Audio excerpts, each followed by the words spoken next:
ضمن قدردانی و تشکر از 4 گروه شرکت کننده لوح تقدیر و جایزه نقدی به گروه تنبورنوازی دلاهو به دلیل توجه به مشارکت و مقابل و انتخاب اشعار فولکلوریک دعوت می‌کنم از سرپرست گروه دلاهو خواهید کنم از این قسمت وارد بشن و از این طرف سن هم خارج بشن.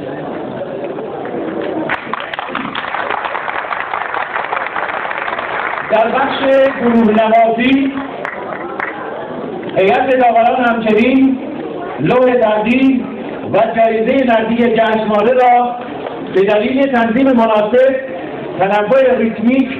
و سازبندی مطلوب و توجه به اشعار فولکلوریک